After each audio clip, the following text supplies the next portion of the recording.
हमने जब पहले सत्र में देखा तो हमने देखा कि मूसा के पहले 40 साल उसने क्या क्या चीज़ों को किया। जो दूसरे 40 साल का समय काल है उसके जीवन में, जो कि 40 से 80 साल का समय है, हम देखते हैं कि अब वो मिस्र देश में से भागा है और अपने आप को मिदियन के प्रदेश में पाता है। और यहाँ पर 15 वचन से आगे हम पढ़ेंगे, 15 वचन से 22 वचन तक। निर्गमन का पुस्तक 2 अध्याय 15 से 22 वचन। जब फिरौन ने ये बात सुनी तब मूसा को घात करने की युक्ति की। तब मूसा फिरौन के सामने से भागा और मिद्यान देश में जाकर रहने लगा और वो वहां एक कुएं के पास बैठ गया। मिद्यान के याजक की 7 बेटियां थी और वे वहां जाकर जल भरने लगी कि कटोती में भर के अपने पिता की भेड़ बकरियों को पिलाए। तब चरवाहे आकर उनको हटाने लगे। इस पर मूसा ने खड़े होकर उनकी सहायता की और भेड़ बकरियां को पानी पिलाया। जब वह अपने पिता रूएल के पास लौटी तब उसने उनसे पूछा, क्या कारण है कि आज तुम इतनी जल्दी लौट आई हो? उन्होंने कहा, एक मिस्री पुरुष ने हमको चरवाहे के हाथ से छुड़ाया और हमारे लिए बहुत जल भर के भेड़ बकरियों को पिलाया। तब उसने अपने बेटियों से कहा, वो पुरुष कहाँ है? तुम उसको क्यों छोड़ आई हो? उसको बुला ले और कि वो भोजन करे। और मूसा उस पुरुष के साथ रहने को तैयार हुआ। अपनी बेटी सिपोरा का विवाह कर दिया। उसके एक पुत्र उत्पन्न हुआ। तब मूसा ने यह कहकर, मैं अन्य देश में परदेशी हूँ, उसका नाम गोसेम रखा। Thank you. तो यहाँ पर हम पढ़ते हैं कि अब मूसा भाग निकला है। जैसे हमने पहले देखा क्या कि उसने एक मिस्री की हत्या की थी, और जैसे कि 12 वचन में लिखा था कि उसने यहाँ देखा वहाँ देखा कोई नहीं, और उसने हत्या करके उसने छिपा दिया। अब मूसा को इस बात का पता चल गया था कि ये जो खबर है वो फैल गई है और उसकी जान अभी खतरे में है। तो वहाँ से वो भाग कर निकला, और हम पढ़ते हैं तो हमें समझेगा। अभी अब मेरे पास मैप है नहीं दिखाने के लिए, लेकिन मिस्र यहाँ था, इजिप्ट को समझ गया, एंड मिडियन जो है जो प्रदेश है वो यहाँ था। तो यहाँ से यहाँ वो भाग कर आया है, मतलब उत्तर से लेके दक्षिण के यहाँ पर आया है। तो आप अभी सोचते होंगे या हम ऐसे सोचते रहेंगे कि उसकी इच्छा तो ये थी कि वो इजरायली लोगों को गुलामी से बचाए, इजरायली लोगों को गुलामी से बाहर निकाले, लेकिन उसके लिए उसे वहाँ रहना जरूरी था। तो अब यहाँ से वो कैसे बचाएगा? परमेश्वर ने मूसा को मिस्र से निकालकर मिडियन प्रदेश में क्यों लाया है और वहाँ पे क्या होगा? लेकिन ये जो उसके समय का जीवन है, ये 40 से 80 साल, आने वाले 40 वर्ष है उसके जीवन में, ये बड़े महत्वपूर्ण और अहम ऐसा एक पड़ाव है उसके जीवन का, क्योंकि वहाँ पर उसके जीवन में परिवर्तन हो रहा है, परिवर्तन होता है। वो जो पहले वैसा व्यक्ति था वैसा व्यक्ति नहीं रहता, और वो धीरे धीरे बदलता है। क्योंकि परमेश्वर को जब एक प्रतिनिधि की जरूरत थी तो वो चाहता था कि वो ऐसा व्यक्ति बने जो उसकी इच्छा के अनुसार हो, ऐसा व्यक्ति ना बने जो खुद की इच्छा के अनुसार चीजें करे। तो यहाँ पर हम देखते हैं कि यहाँ पर एक दूसरा किस्सा दिया गया है कि जब 16 वचन में कि मिडियन का एक याजक था, उसकी 7 बेटियां थी, और जब वो पानी भरने आई और अपने पिता के भेड़ियों को पानी भरने के लिए वो आई, तो वहाँ पे जो चरवाह थे वो आए और उन्होंने उसे उनको भगा दिया। लेकिन मोसेस स्टूड अप, या मोसेस वहाँ पर खड़ा हुआ और उसने उनकी मदद की और उसके पेड़ों को पानी देने में सहायता की। तो यहाँ पर हम देखते हैं और एक बार मूसा के जिंदगी का या उसके व्यक्तित्व का एक पहलू, जब कोई किसी भी व्यक्ति पर अत्याचार होता तो मूसा को ये बिल्कुल पसंद नहीं आता। और उसके हमने अभी 2 उदाहरण देखे। पहला जो उदाहरण था, वहाँ पर उसने देखा कि एक इब्रानी व्यक्ति था और एक मिस्री व्यक्ति उसके ऊपर अत्याचार कर रहा है, और उसे पसंद नहीं आया, क्योंकि उसने देखा कि जो इब्रानी व्यक्ति था वो कमजोर था, वो लाचार था और उसकी सहायता करने वाला कोई नहीं था। इसलिए मूसा को बिल्कुल पसंद नहीं आया और उसने न्याय अपने हाथों में लिया और उसने क्या किया कि उस मिस्री की हत्या कर दी। लेकिन अब यहाँ पर हम देखते हैं कि मूसा अब यहाँ पर आया है और यहाँ पर आके वो देखता है कि अच्छा यहाँ पर एक कुछ ऐसी महिलाएं आई हैं और उनको पानी भरना है, लेकिन वहाँ पे जो चरवाह है उन्होंने उसके साथ अच्छा व्यवहार नहीं किया और उनको भगा दिया। लेकिन इस वक्त भी मूसा उनकी मदद करता है, सहायता करता है, देखता है कि ये जो स्त्रियां है वो लाचार है। लेकिन इस वक्त एक थोड़ा सा बदलाव आता है, यहाँ पर उनकी मदद करता है, लेकिन मदद करते वक्त वो जस्टिस या न्याय अपने हाथों में नहीं लेता, वो दूसरी तरीके से मदद करता है जहाँ पर उनकी मदद भी होती है और उससे पाप भी नहीं होता। पहले और दूसरे जो इंस्टेंस हुए या जो वाक्य हुए उसमें हमें एक बहुत बड़ा फर्क या ट्रांसफॉर्मेशन मूसा की जिंदगी में देखने को मिलता है। और ये अगर हम देखेंगे तो यहाँ पर 15 वचन के आखिर में लिखा है and dwelt in the land of Midian and he sat down by a well। तो वो भागकर मिस्र देश में से आया, वो मीडियन प्रदेश में रहा और वो एक वेल या कुएं के पास जाकर बैठा था। अब कितना देर बैठा था, कितने समय वहां पर था, उसने वहां पर तंबू बसाया था, हम नहीं जानते। लेकिन अगर हम इस फ्रेज को अगर सोचने की कोशिश करें कि he sat down by the well, तब उसके मन में क्या ख्याल आए होंगे। क्या आप सोच के देखिए कि वो एक राजघराने से भागा हुआ व्यक्ति था जिसकी जान खतरे में थी। अगर वो वापस जाता तो लोग उसका फिरौन उसकी जान लेने के लिए तैयार था, तो वहां से भागकर अपनी जान बचा कर आया था। और उसको कहीं ना कहीं ये दोष भी लग रहा था कि मैंने एक व्यक्ति की हत्या की है। उसने मदद की थी लेकिन वो दोष उसके मन में था, इसलिए दूसरी बार जब उसे ऐसा मौका मिला कि वो किसी की मदद करे तो उसने मदद जरूर की, लेकिन जो न्याय है वो अपने हाथों में नहीं लिया। और यहीं पर हम देखते हैं कि क्योंकि उसने न्याय अपने हाथों में नहीं लिया तो उसके साथ कोई दोष या गिल्ट जो रहती है वो अटैच नहीं थी। पहली बार जब उसने किसी की मदद करनी चाहिए तो उसने न्याय अपने हाथों में लिया और उसकी वजह से उसके मन में वो गिल्ट हमेशा रही जाए, ऐसा लगा कि उसे दोष है मेरे मन। लेकिन दूसरी बार जब उसने मदद की है तो उसने मदद भी की लेकिन उसको दोष नहीं लगा। और हम इसी के वजह से देखते हैं कि जो उसके ट्रांसफॉर्मेशन हुआ है उसके लाइफ में, उसकी ज़िंदगी में, उससे क्या बदलाव आया। पहले इसमें उसने जब किया उसको दोष आया और उसको उसका कोई पारितोषिक या रिवॉर्ड नहीं मिला। लेकिन दूसरी बार जब उसने मदद की तो हम देखते हैं उसने गलत काम नहीं किया लेकिन सही तरीके से मदद की तो उसको पारितोषिक मिला। उसको सिर्फ रहने के लिए घर नहीं मिला, लेकिन आगे जैसे हमने पढ़ा कि जो मिडियन का जो प्रीस्ट था जो कि रेहुएल या जत्रो था, उसने अपनी बेटी को उसको उसके हाथों में दिया और उसको एक पत्नी दी। तो यहाँ पर हम देखते हैं कि मूसा को उसके अच्छाई के लिए पारितोषिक मिला। और यही हम देखते हैं कि धीरे धीरे धीरे करके मूसा में ये एक परिवर्तन आता है। जो एक इतना गुस्सेल व्यक्ति था, स्लोली स्लोली स्लोली उसमें परिवर्तन आते जाता है।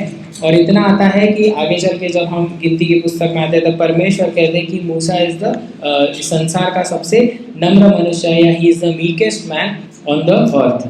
तो ये हम उसकी ज़िंदगी में एक ट्रांसफॉर्मेशन देखते हैं।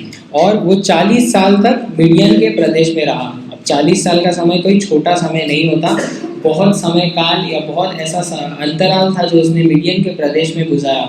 और जब वो मिडियन के प्रदेश में था तब उसकी शादी हुई जैसे हमने पढ़ा, और उसका एक बेटा भी हुआ। और उस बेटे का उसने नाम देखिए क्या रखा है, उसने नाम रखा है गेरशोन। और उसका अर्थ ये है कि for he said I have been a stranger strange, कि मैं एक अनजान ऐसे नगर में एक अनजाना व्यक्ति हूँ।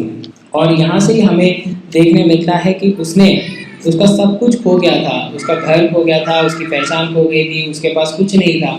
और वो एक अनजान ऐसे प्रदेश में, हम जैसे मैंने कहा कि मिस्र नॉर्थ में था और मिडियन साउथ में था, वो वहाँ तक आया था। और ऐसे प्रदेश में परमेश्वर ने उसकी सहायता की थी, लेकिन वो फिर भी कहता है कि मैं इस प्रदेश में अनजान हूँ।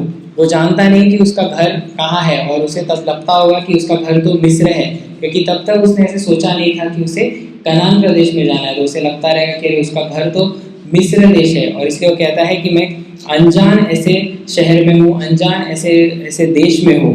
और उस समय पर हम देखते हैं उसने अपने पहले बेटे का नाम गेरशोन रखा, और दूसरे बेटे का हम नाम देखते हैं जो कि वहाँ पर लिखा नहीं है, लेकिन आगे के अध्याय में पढ़ेंगे तो हमें समझ में आता है। उसका नाम उसने एलिएजर रखा। और एलिएजर का मतलब ये था कि उसने परमेश्वर ने जो उसकी ज़िंदगी में एक कार्य किया था उद्धारकर्ता के रूप में, he acknowledge that God was had delivered him from that position where he found himself in the land of Midian, जहाँ पर उसने मिडियन के प्रदेश में देखा कि वो ऐसे परिस्थिति में था या उसको ज़रूरत लग रही थी, तब परमेश्वर ने उसकी सहायता की। और एलिएजर का मतलब है that God my God is my help, कि मेरा परमेश्वर ही मेरा सहायक करने वाला है। तो यही हम देखते हैं कि उसकी ज़िंदगी में अपने बच्चों के नामों के द्वारा वो परमेश्वर को वो स्थान दे रहा था जो उसे तब लग रहा था।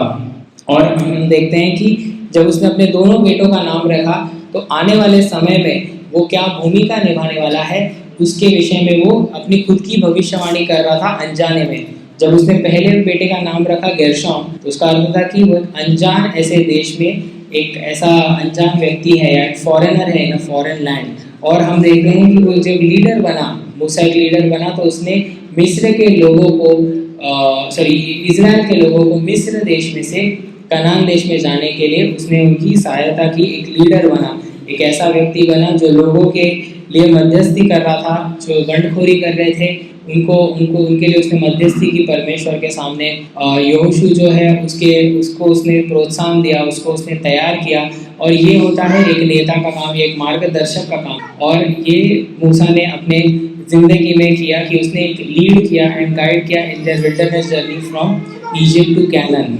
और दूसरा हम देखते हैं कि उसने एक डिलीवरर का काम किया कि जो इजराइली लोग थे जो मिस्र देश में ऐसे बंदीवास में थे या बॉन्डेज में थे, उनको उसने कहा कि उनको उसने वहाँ से बाहर निकाला, जो वहाँ पर मूर्ति पूजा हो रही थी और जो सारी अभक्ति की बातें हो रही थी, उन सारी बातों में से उसको मिस्र देश में से इजराइलियों को बाहर निकाला। तो एक डिलीवरर का भी उसने काम किया।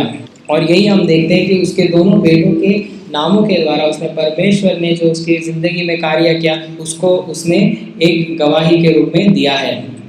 और यही हम देखते हैं हमारे ज़िंदगी कि जब हम अपने ज़िंदगी में बढ़ रहे हैं तो क्या वो ट्रांसफॉर्मेशन या परिवर्तन हमारे ज़िंदगी में हो रहा है या नहीं। तो मूसा की ज़िंदगी में हमने देखा कि पहले 40 साल बहुत अलग थे और अभी ये जो दूसरे 40 साल हैं वो बहुत अलग है। यहाँ पर उसकी ज़िंदगी में एक बदलाव आ रहा है। वो वही वैसे ही सिचुएशन में या वैसे ही परिस्थिति में खुद को पाता तो ज़रूर है, लेकिन उसकी जो प्रक्रिया है या वो जो जिस तरीके से उस परिस्थिति का सामना करता है वो बड़ा ही अलग है। और यही हम देखते हैं कि जब हमारे ज़िंदगी में परिवर्तन आता है, जब हम बदलते जाते हैं तो वही परिस्थिति हमारे सामने ज़रूर आती है, लेकिन हमारी जो प्रक्रिया रहती है या प्रतिक्रिया रहती है उसके लिए वो अलग बनते जाती है। और यही हम मूसा के ज़िंदगी से देखते हैं। और ये ट्रांसफॉर्मेशन हमारे ज़िंदगी में क्यों ज़रूरी है, that should be the main question कि क्यों हमें बदलना है, हमारा परिवर्तन होना ज़रूरी है। क्योंकि जब परिवर्तन हुआ मूसा का और मूसा वैसा व्यक्ति बनते गया जिस व्यक्ति की तलाश परमेश्वर को थी, तब उसके द्वारा परमेश्वर ने इजरायली लोगों को रिहाई दी, उनको गुलामी से बचाया। और यही हम देखते हैं कि परमेश्वर आज हमें ये मौका दे रहे हैं कि हमने भी कुछ गलतियां की होंगी हमारे पिछले जिंदगी, लेकिन परमेश्वर का ये अनुग्रह जो है आज भी हमें उपलब्ध है। अगर हम परमेश्वर के पास जाए और पूरी नम्रता से जाकर हम हमारे गलतियों को कबूले तो परमेश्वर एक अनुग्रहकारी और दयालु परमेश्वर है जो हमारी सहायता कर सकता है ये देने के लिए या शक्ति देने के लिए कि हम हमारे गलतियों के ऊपर जीत हासिल करें और अपने ज़िंदगी में एक बदलाव लाए, एक परिवर्तन लाए, जिसके द्वारा हम उसके लिए एक उपयोगी पात्र बन सकते हैं अपने ज़िंदगी में। और अगर हमें खुद को बदलना है और अगर हम एक उदाहरण या नमूने की ज़रूरत है तो सबसे अच्छा नमूना या सबसे अच्छा एग्जाम्पल जो हमारे लिए है वो है प्रभु यीशु मसीह। और प्रभु यीशु मसीह से बढ़कर कोई नहीं है जिसको देख के हम हमारी ज़िंदगी को बदल सकते हैं। और यही हम देखते हैं कि हमारे सामने आज वो एक एग्जाम्पल है। तो क्वेश्चन ये उठता है कि क्या हम हमारे ज़िंदगी को, हमारे जीवन को जिस प्रकार से भी जीते हैं, अगर हम उसे यीशु मसीह के साथ उसकी तुलना करें तो वो हमें बताते हैं कि हम कहाँ पर कम हैं और कितना हमें बदलना चाहिए और किस हद तक बदलना चाहिए, कौन सी है वो कमज़ोरी या गलतियाँ जो हम करते हैं। तो मूसा की ज़िंदगी में हमने देखा कि किस प्रकार से उसने जब उसके ज़िंदगी में वही परिस्थिति वापस आई कि साया व्यक्ति है या एक लाचार व्यक्ति है, तो उसने उसी परिस्थिति को एक अलग प्रतिक्रिया दी, एक अलग ऐसा रिस्पॉन्स दिया और वो ट्रांसफॉर्मेशन हम मूसा के ज़िंदगी में देखते हैं। दूसरी बात हम देखते हैं कि 40 साल तक वो मिडियन प्रदेश में रहा, राइट। और 40 साल तक जब वो मिडियन प्रदेश में रहा तब उसने क्या सीखा, हम देखते हैं कि उसमें वहाँ पर लिखा है कि चैप्टर 3 के वर्स 1 में, now Moses kept the flock of Jethro his father in law the priest of Midian and he led the flock to the backside of the desert and came to the mountain of God even to Horeb। तो यहाँ पर हम देखते हैं कि मूसा जिस व्यवसाय में लग गया था मिडियन प्रदेश में वो ये था कि जो फ्लॉक्स होते हैं या भेड़ बकरियाँ होते हैं उनकी देखरेख कर रहा था एक चरवाहा के रूप में, और ये भेड़ बकरियाँ उसके खुद के ससुर के ही थी। तो जब वो उस प्रदेश में था या उस नगर में था तो क्या ख्याल उसके मन में आए होंगे कि, और वो जब वो इस भेड़ बकरियों को देखभाल कर रहा था, उनके एक चरवाहा के रूप में था, तो क्या चैलेंजेस उसके सामने आए होंगे। हम देखते हैं जो उसको आगे चल के जो उसको किरदार निभाना था एक डिलीवरर का, एक जज का, एक भविष्यवक्ता, उसमें उसकी सहायता की। तो सबसे पहले हम देखते हैं कि जब वो मिडियन प्रदेश में था तो वो जो प्रांत है, आप नहीं है तो मैं दिखा दूँ, तो जो प्रांत है उस प्रांत के कौन से चैलेंजेस है। लाइक फॉर एग्जांपल आप यहाँ पे रहते हो तो यहाँ पे रहने के कुछ ऐसे चैलेंजेस है जो आपको पता होंगे जो मुझे नहीं पता। आप अगर मुंबई में आए तो वहाँ पे रहने की कुछ ऐसी समस्याएं हैं या आपको कुछ चुनौतियाँ सामना करने पड़ते होंगे जो आपको यहाँ रहकर नहीं पता पड़ेंगी, लेकिन आप वहाँ पे आओगे तो आपको वहाँ पे पता चलेगी। उसी प्रकार से मूसा जब मिडियन में गया और वो मिस्र देश से, तो जब वो इन भेड़ बकरियों की देखभाल उनको चराने के लिए ले जा रहा था, तब उसे पता चला होगा कि इस प्रांत की कौन सी सारी चुनौतियाँ हैं, चैलेंजेस हैं। दूसरी बात, इतने ऐसे कठिन प्रांत में जहाँ पर निर्जन प्रदेश है, खाने पीने के लिए कुछ नहीं है, बहुत ज़्यादा धूप है, वहाँ पर बहुत कठिन है, तो ऐसे प्रांत में आपको कैसे सरवाइव करना है, how do you survive in a difficult terrain like this. ऐसे जो डिफिकल्ट या कठिन ऐसे प्रांत होते हैं उसमें आप अपना जीवन कैसे बिताओगे। तो मूसा तो राजघराने से था, उसे तो ये सारी बातों का पता नहीं था, लेकिन परमेश्वर उसे तैयार कर रहे थे आने वाले चुनौती के लिए, आने वाले 40 साल के लिए। तो हम देखते हैं कि मूसा जब वहाँ पर था तो उसने इन सारी चीज़ों को भी सीखा होगा, उनका सामना किया होगा कि अच्छा यहाँ पर पानी नहीं मिलता, यहाँ पर धूप ज़्यादा होती है, अगर यहाँ पर रहना है तो इस चीज़ खाना बहुत ज़रूरी है, इस चीज़ को पीना बहुत ज़रूरी है, ऐसा करना बहुत ज़रूरी है, यहाँ पर इस चीज़ की बीमारी होती है या इस दवाई होती है, वॉटएवर। तो ये सारी चीज़ें उसने वहाँ पर सीखी होंगी। फिर उसके अंदर जो पेशेंस था या हम जिसे संयम कहते हैं, वो संयम भी उसमें बढ़ता गया होगा, क्योंकि वो एक भेड़ बकरियों को एक बहुत सारे जो जानवर हैं उनके वो देख रेख कर रहा था। तो जब वो कर रहा था तो उसे ये उसका जो पेशेंस है वो भी बढ़ता गया होगा, जो संयमता है या सहनशीलता है वो बढ़ती गई होगी। तो वो आने वाले उसको समय में जब वो 20 लाख लोगों को लेकर चलने वाला था तब उसे ये काम में आने वाला था, लेकिन तब उसे शायद से पता भी ना हो कि आगे चल के वो आने वाले 40 साल क्या करना है। लेकिन परमेश्वर जब वो अकेले में था मूसा, तब उससे ये सारी चीज़ें कर रहे थे और उसे आने वाले चुनौती के लिए तैयार कर रहे थे। फिर सबको एक ही मार्ग में लेके चलना, ये जो होता है उसकी उसने एक कला को सीखा या उस बात को सीखा, like to say it in English, like leading everyone in the same direction. So एक लीडर को किस प्रकार से सबको एक ही दिशा में लेके जाना है, किस प्रकार से उन्हें राह दिखानी है, मार्ग दिखाना, ये सारी जो बातें हैं, जब वो एक चरवाह के रूप में था इतने निर्जन प्रदेश में, जब वो जानवर उसके साथ चलते थे, तो उन सारी बातों को उसने सीखा होगा एज अ लीडर। फिर उसकी जो फिजिकल कैपेसिटी है, जब वो पहाड़ चल रहा था, उतर रहा था, वो बढ़ गई होगी, क्योंकि वो राजघराने से था, उसे आराम की जिंदगी की आदत थी। लेकिन अब वो निर्जन प्रदेश में आया है जहाँ पर उसे खाने पानी के लिए भी खुद ही मेहनत करनी पड़ रही है। तो ऐसे प्रदेश में आने के बाद हम समझ सकते हैं कि उसकी जो फिजिकल कैपेसिटी है या उसकी जो शारीरिक क्षमता है वो बढ़ गई होगी, क्योंकि वो जो पर्वत है उसको ऊपर नीचे कर रहा होगा। और इतना ही नहीं, लेकिन मानसिक जो उसकी अवस्था है वो भी बढ़ गई होगी या वो भी बदल गई होगी, क्योंकि पहले 40 साल तो उसने आराम में बिताए और आने वाले 40 साल उसने कठिनाइयों में बिताए। तो हम देखते हैं कि ये सारी बातें जब हो रही थी तब परमेश्वर उसे तैयार कर रहे थे आने वाले समय के लिए, आने वाली चुनौती के लिए, जब वो इजरायली लोगों को वहाँ से बाहर निकालने वाला था, इजरायली लोगों को मिस्र देश में से ले जाकर वो कनान देश में ले जाने वाला था। तो हम देखते हैं कि 40 साल परमेश्वर ने उसे तैयार किया, क्योंकि आने वाले 40 साल के लिए चुनौती उसके सामने रखी थी, या आने वाले 40 साल के लिए चुनौती उसके सामने रुकी थी। तो यही सवाल हम देखते हैं, आज हम पूछते हैं कि परमेश्वर आज हमें तैयार कर रहा है या हमें एक मौका दे रहा है, तो क्यों? तो हम यही समझ सकते हैं कि जैसे मूसा जो है एक अनजान प्रदेश में या फॉरेन लैंड में था और परमेश्वर उसे तैयार कर रहे थे to bring his people out of Israel, तो आप समझ सकते हैं कि मिडियन में परमेश्वर को तैयार कर रहे थे कि वो मिस्र देश में से लोगों को लाए और कनान देश में लेके जाए। तो मैंने कहा Midian was in south and मिस्र या Egypt was in north, and God was preparing Moses in south so that he might take people from north and to the land of Canaan. तो यही हम देखते हैं कि 40 साल तक परमेश्वर ने उसे सिखाया, उसका प्रशिक्षण किया, उसे चीज़ों को समझाया कि उसे क्या करना चाहिए, क्या नहीं करना चाहिए, और फिर आने वाले 40 साल तक उसने इजराइल लोगों का नेतृत्व किया।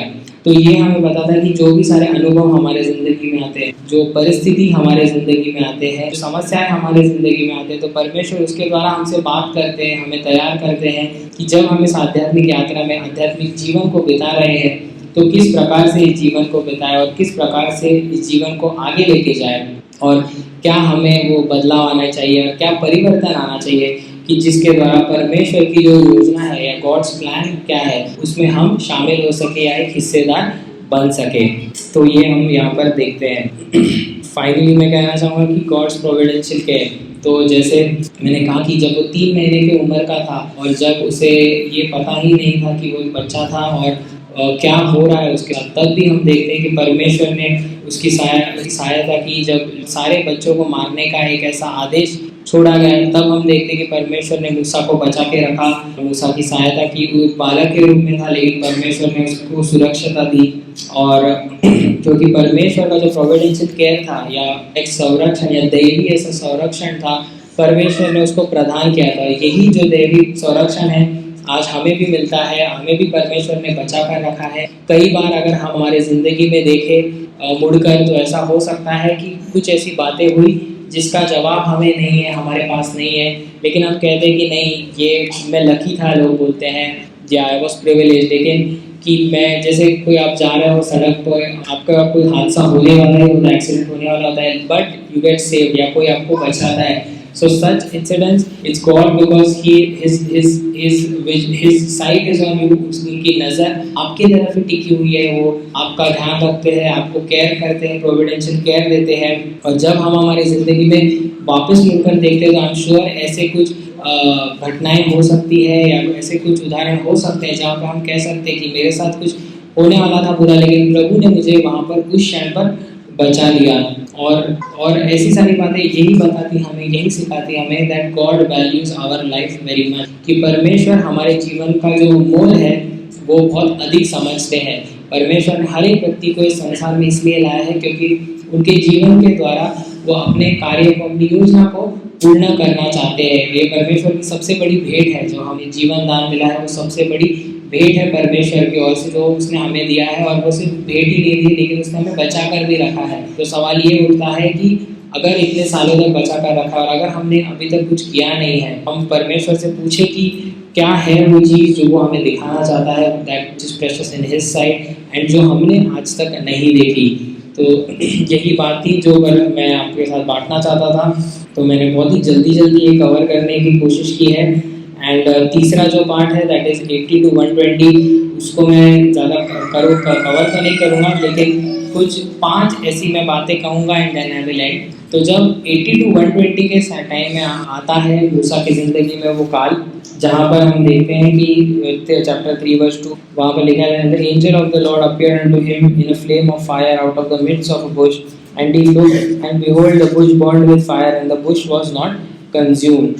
यहाँ पर हम देखते हैं कि परमेश्वर अभी मूसा को दर्शन दे रहे हैं, क्योंकि अभी वो समय आ गया है जहाँ पर परमेश्वर चाहते हैं कि मूसा जाए और इजरायली लोगों को मिस्र देश में से छुड़ा लाए, और तब वो अपना दर्शन उसे देते हैं। लेकिन 5 ऐसी बातें हैं या 5 ऐसे स्टेटमेंट हैं, मैं क्विकली उसे सिर्फ पढ़ूंगा और मैं फिर समाप्त करूंगा कि 5 ऐसे स्टेटमेंट्स हैं जो मूसा करता है, जहाँ पर वो बताता है कि हिचकिचाहट बताता है, that he was reluctance to God's call.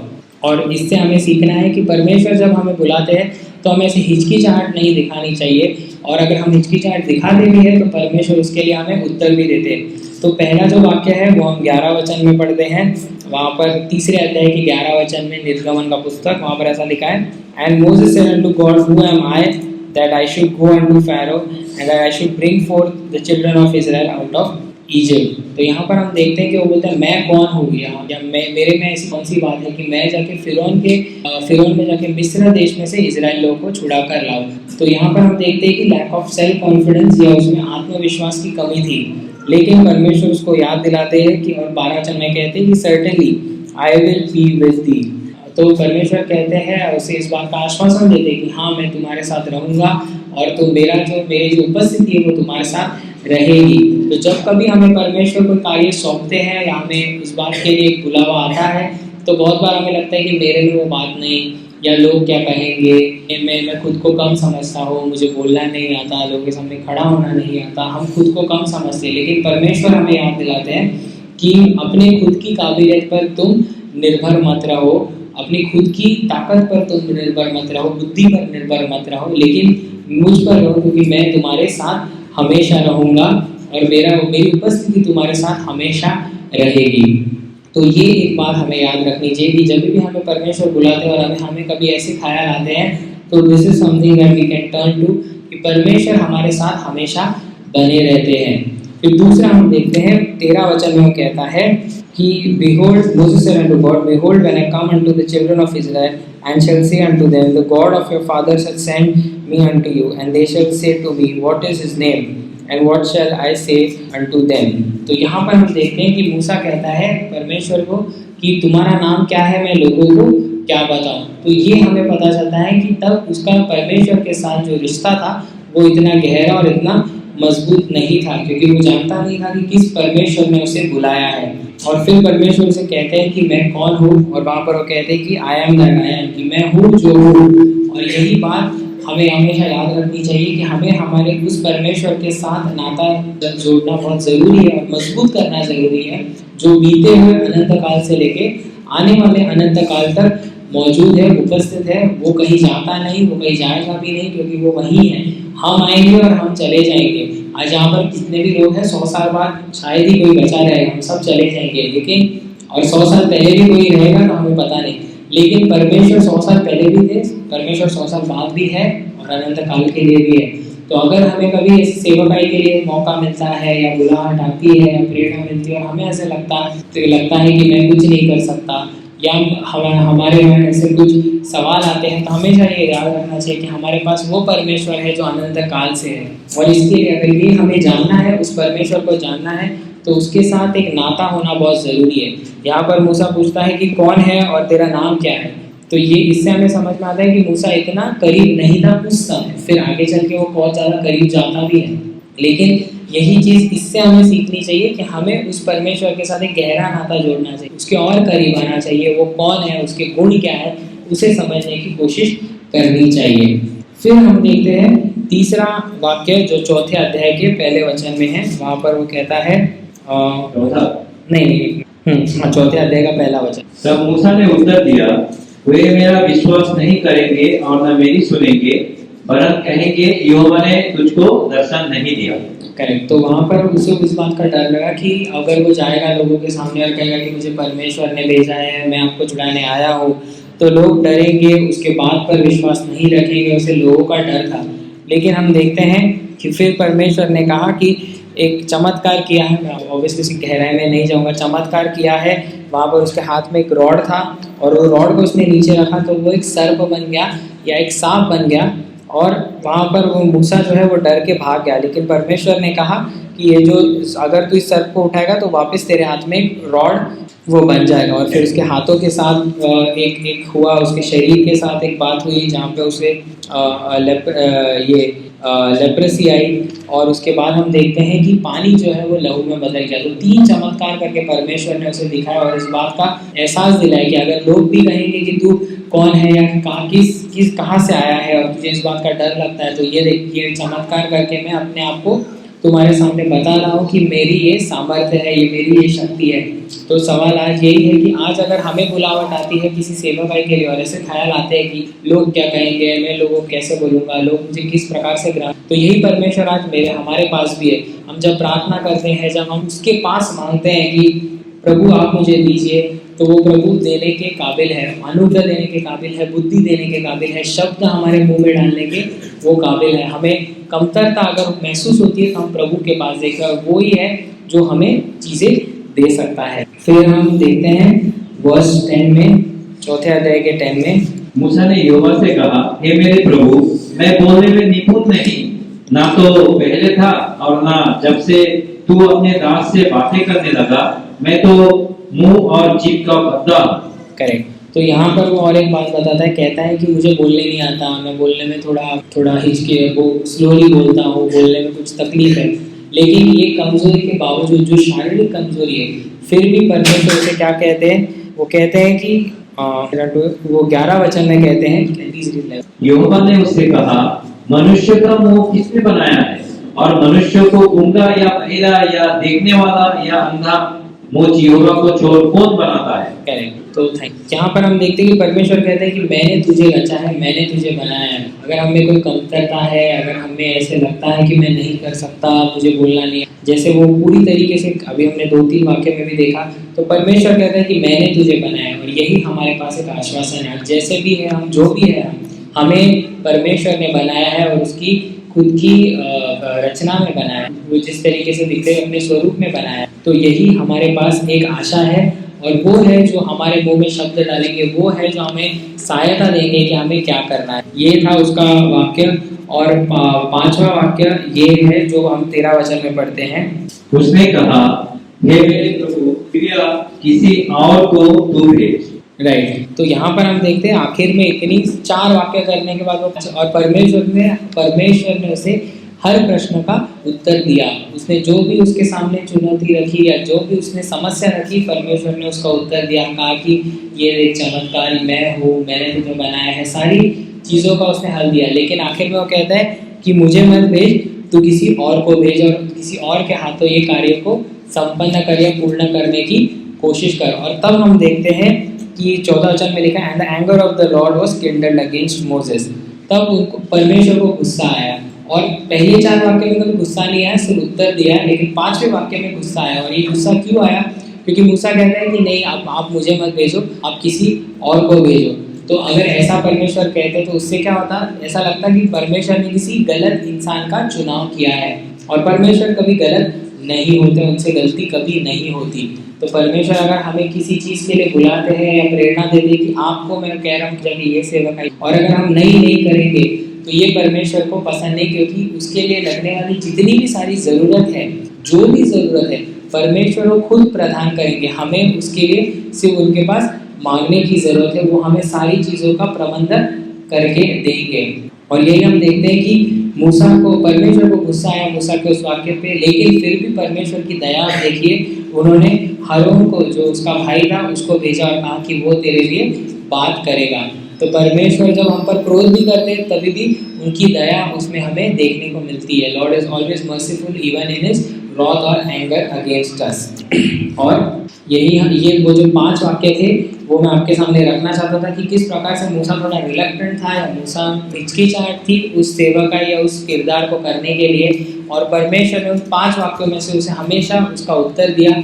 और यही हम हमारे लिए सीख सकते हैं कि हमारे सामने भी सेवकाई करने से पहले बहुत सारी हिचकिचाहट आती है कि मैं कैसे करूँ, मैं क्या करूँ, लोग क्या कहेंगे, लेकिन परमेश्वर हमारे साथ है और हमें किसी के पास देखने की ज़रूरत नहीं है। तो हमने 5 वाक्यों को देखा जो 11 वचन में थी, जहाँ पर वो कहता है तीसरे अध्याय के 11 वचन में कि मैं कौन हूँ, यहोवा हमारे तक उसे खुद पे डाउट आया, खुद पे ऐसे शंका है कि मैं कैसे कर सकता हूँ। लेकिन परमेश्वर ने कहा 12 वचन में, I will be with the, या मेरी उपस्थिति तेरे साथ रहेगी, मैं तेरे साथ रहूँगा। तो एक बात, हम कहीं पर भी जाए लेकिन परमेश्वर हमारे साथ, हम अकेले भी क्यों ना हो, लेकिन परमेश्वर हमारे साथ हमेशा दुनिया के किसी भी कोने में हमारे साथ रहेंगे। और ये बहुत बड़ा आश्वासन है जो बहुत सारे लोगों के पास नहीं होता। वो उनको ऐसा लगता है कि मेरे पास पैसा है, बुद्धि है, मेरे पास पावर है, इन्फ्लुएंस है, लेकिन ये आश्वासन किसी के पास भी नहीं होता। ऐसा परमेश्वर जो अनंत काल से है और अनंत काल के लिए रहेगा, वो हमारे साथ है, उसकी उपस्थिति हमारे साथ है। ये बहुत बड़ी ऐसी हमारे पास एक उपलब्धि है जो हम बहुत बार भूल जाते हैं। मैं भी भूला हूँ और बहुत बार भूल जाते हैं, लेकिन हमको ये बात खुद को याद दिलाना बहुत ज़रूरी है। फिर वो कहता है कि 13 वचन में कि Behold, I shall come, the God of and what is his name and what shall I say unto them? तो उसे उस परमेश्वर का नाम नहीं पता था, और उसमें से हमने देखा कि उसका उस समय रिलेशन थोड़ा कमजोर था, वो परमेश्वर को उतने अच्छे से नहीं जानता था। तो यही अगर परमेश्वर के उपयोगी बनना है तो परमेश्वर के साथ जो हमारा नाता है वो अच्छा करना है, उसे बेहतर बनाना है, कि परमेश्वर को और अधिक जानने की कोशिश करनी है, तभी हम उसकी सेवा के लिए और उपलब्ध होंगे। परमेश्वर तो अपने बारे में कहता है, वो कहता है कि I am that I am, मैं हूँ जो हूँ। और वो मैं हूँ जो हूँ मतलब वो कभी बदलते नहीं, इट्स प्रेजेंट है, वो हमेशा उपस्थित रहते हैं, वो हमेशा है और वो बदलते नहीं है, वही है उसका नाम। फिर हमने देखा 4 अध्याय के पहले वचन में कि उसको लोगों का डर था कि लोग क्या कहेंगे। वो कहता है कि people will not believe me, not hearken unto my voice, for they will say that the Lord hath not appeared unto thee। कि लोग डर जाएंगे, लोग कहेंगे कि कि परमेश्वर ने तुझे दर्शन नहीं दिया है, और लोगों का एक भय होता है, राइट। अब जैसे मैं यहाँ पर खड़ा हूँ तो बहुत लोगों को यहाँ पर खड़े होकर बहुत भय लगता है कि लोगों का डर लगता है, और ये स्वाभाविक है, डर लगता है, बहुत सारे लोग ऐसे महसूस कर घबराहट महसूस होती है। लेकिन जब हम प्रभु के सामर्थ्य में खड़े होते हैं, प्रार्थना करते कि आप पवित्र आत्मा के द्वारा हमारी सहायता कीजिए, तब हमें उस डर को परमेश्वर निकालता है, भय को निकालता है। और यही बात परमेश्वर ने मूसा को भी कही है, मूसा को टूल्स दिए कि आप रॉड का इस्तेमाल कीजिए, उसके बॉडी को चमत्कार किया और पानी को लहू खून में बदल दिया। और आज हमारे सामने सबसे बड़ा टूल है बाइबल। आज हम सबके पास एक बाइबल है जिसके द्वारा हम पढ़ सकते हैं, परमेश्वर की इच्छा को समझ सकते हैं और उसकी इच्छा और हम खुद को कैसे बदल सकते हैं वो हम ये टूल के द्वारा देख सकते हैं, क्योंकि ये एक जीवित वचन है। जब जॉन में लिखा है in the beginning was the word was with God, कि सबसे आदि में परमेश्वर शब्द थे और शब्द परमेश्वर के साथ था, एंड शब्द ही परमेश्वर का देह लेके मनुष्य का देह लेके संसार में आए, जो कि प्रभु यीशु मसीह है। तो ये जो जीवित शब्द आज हमारे पास है और उसके द्वारा हम परमेश्वर के और अधिक करीब जा सकते हैं। और चौथा वाक्य ये था जब उसने 10वें वचन में कहा कि मैं एलोक्वेंट नहीं हूँ या मैं बात अच्छे से नहीं कर सकता, मेरी जीभ बहुत भारी है। तो ये उसकी शारीरिक कमजोरियों के बारे में बताता है कि मेरे पास शरीर में कमतरता है, कमजोरी है, लेकिन फिर भी परमेश्वर उसे कहते हैं कि मैंने तुझे बनाया है। हम जैसे भी है, जो भी है, अच्छे हैं, बुरे हैं, कमजोर है, नहीं है, ताकतवर है, परमेश्वर ने सबको बनाया है और परमेश्वर ही सबकी सहायता कर सकते हैं। तो जो जिस भी सेवकाई के लिए परमेश्वर बुलाते हैं, उसके लिए जो क्षमता लगती है या जो सारी जरूरत लगती है वो परमेश्वर खुद हमें प्रदान करते हैं। एंड लास्टली वी सॉ कि 13 वचन में जब उसने कहा कि आप किसी और को भेज दीजिए, जब परमेश्वर को गुस्सा आया, क्योंकि परमेश्वर हम सबके जिंदगी से कुछ ना कुछ अपने योजना को हासिल करना चाहते हैं या संपन्न करना चाहते हैं। ऐसा नहीं है, जैसे मैंने स्टार्ट में कहा पहले मैसेज में, कि परमेश्वर इजराइल लोगों को मिस्र देश में से खुद ही चुरा कर ला सकते थे। He never needed Moses, उनको मूसा की कोई जरूरत थी नहीं मिस्र देश में से लाने के लिए, लेकिन परमेश्वर ने मूसा को चुना, उसको ये मौका दिया कि वो परमेश्वर के लिए एक उसकी योजना में एक सहायक बने और मूसा के द्वारा इजरायली लोगों को लाया। और आज हम सबको प्रभु यीशु मसीह के द्वारा ये अनुग्रह हम तक पहुंचाया है। And Lord wants us to be partakers with him in serving the Lord. ये भी कैपेसिटी, किसी भी क्षमता में हम प्रभु की सेवकाई कर सकते हैं और प्रभु अपने हमारे द्वारा हमारा इस्तेमाल करके वो जो स्वर्गीय एक योजना है, स्वर्गीय कार्य है, उसमें हमें हिस्सेदार बना रहे हैं। और ये बहुत बड़ी एक उपलब्धि है, एक आशीर्वाद है, मैं कहूँगा आशीष है जो हम सबको मिला है। जैसे कोई बड़ी कंपनी होती है, उसमें सबकी इच्छा होती है कि मैं लग जाऊँ, वहाँ पर काम करूँ, वहाँ पर कर्मचारी बनूँ। तो इससे बड़ी कंपनी क्या हो सकती है कि हमें स्वर्ग में जो बातें चल रही है, स्वर्ग की जो कार्य है, स्वर्ग की जो बातें हैं, उसमें हमें एक हिस्सेदार होने का मौका मिला है। और जब हमें ये मौका मिलता है और जब ऐसे सारे सवाल जो मूसा को है हमारे मन में भी आते हैं, तब हम देखते हैं कि परमेश्वर उसका उत्तर भी हमें जरूर देते हैं। और आखिर में और एक बात मैं आपको कहना चाहूँगा जो आखिरी में हम देखते हैं, जो चौथे अध्याय के 19 वचन में है, और वो वचन आप प्लीज। और यहोवा ने मिस्र देश में मूसा से कहा, मिस्र को लौट जा, क्योंकि जो मनुष्य तेरे प्राण के प्यासे थे वे सब मर गए। करेक्ट। तो यहाँ पर हम देखते हैं कि 5 ऐसे बातें मूसा ने कही कि मैं ये नहीं कर सकता, मैं वो नहीं कर सकता, आप दूसरे को भेजिए। लेकिन ये सवाल उसने पूछा ही नहीं था, लेकिन परमेश्वर ने अपने अनुग्रह में, अपने दया में उस समस्या का भी उपाय दे दिया जिस समस्या के बारे में मूसा ने पूछा नहीं था, जिस समस्या के बारे में मूसा को पता भी नहीं था कि ये समस्या उसे आ सकती है। तो this is what we see that God in His mercy has taken care of a problem which Moses didn't even know that existed। कि मूसा को ये पता भी नहीं था कि ये उस समस्या आने वाली है या उसके मन में ये ख्याल नहीं आया, लेकिन परमेश्वर ने उस जो समस्या थी उसको भी उसने हटा दिया। तो जब वही मैं कहना चाह रहा हूँ कि जब हम ऐसे सेवकाई में जाते हैं या जब हम परमेश्वर के लिए उपयोगी होने का सोचते हैं, तो हमारे मन में बहुत ख्याल आते हैं कि मैं ये नहीं कर सकता, मैं वो नहीं कर सकता, लेकिन परमेश्वर उसका तो उत्तर देते ही है। लेकिन ऐसे समस्या या ऐसी बाधा या ऐसी हर्डल जो हमें पता ही नहीं कि आगे चल के आने वाली है, उसका भी उत्तर या उसका भी उपाय या उसका भी हल परमेश्वर पहले से ही हमारे लिए देकर रखते हैं। उसको भी हमारे लिए वो रास्ता जो है वो तैयार करके रखते हैं। ये हमने इस वचन में से देखा। तो यही मैं आपको कहना चाह रहा था। तो आज हमने मूसा के 0 to 40 और 40 to 80 और 80 to 120 बहुत जल्द कवर किए। मैंने बहुत फास्ट करने की कोशिश की, बट आई होप कि परमेश्वर ने आपकी सहायता की हो समझने के लिए। मैं सिर्फ क्विकली 80 to 40 to 80 में हमने जो देखा 40 से 80 साल की उम्र में, वो मैं सिर्फ दोहराना चाहूँगा कि उसके जीवन में एक परिवर्तन आया। सबसे पहले जब उसको मिस्री देखा, उसने उसकी हत्या की, लेकिन हत्या करने के बाद उसको दोष लगा, इसलिए वो भाग गया। लेकिन दूसरी बार जब ऐसा मौका आया, उसमें बदलाव आया था, परिवर्तन आया था, और उसी के वजह से उसने सहायता जरूर की, लेकिन गलत काम नहीं किया, उसे दोष नहीं मिला, लेकिन परमेश्वर ने उसे पारितोषिक दिया। क्या? तो उसको एक पत्नी भी मिली और उसको 2 पुत्र भी हुए। और वो जब 2 पुत्र हुए, उनका नाम जब उसने लिखा गेर्शोम और एलियाजर, उन नाम के द्वारा वो आने में भविष्य में उसका जो किरदार होने वाला था, वो उसने अपनी खुद की भविष्यवाणी की, अनजाने में की, लेकिन जब की कि गेर्शोम का नाम था एक अनजान शहर में रहने वाला एक अनजाना, एंड दूसरा था Eliezer my God is my help, और वो एक लीडर और डिलीवरर होने वाला था आने वाले समय। तो यही हम देखते हैं कि हमारे जीवन में भी परिवर्तन होना जरूरी है।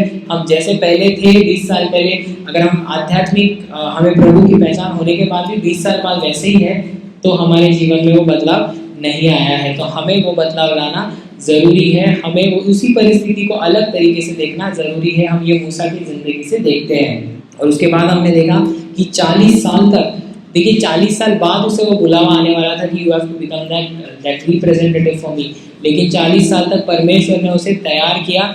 मिडियन प्रदेश में एक अनजान शहर, एक अनजान प्रांत में ले जाके उसे तैयार किया उस सेवकाई के लिए या उस अभियान के लिए जो वो मिस्र देश में आके करने वाला था। तो यही हम देखते हैं कि हमारे जिंदगी में जो भी परिस्थिति आती है, जो भी चैलेंजेस आते हैं, that God is preparing us for a mission that we don't even no.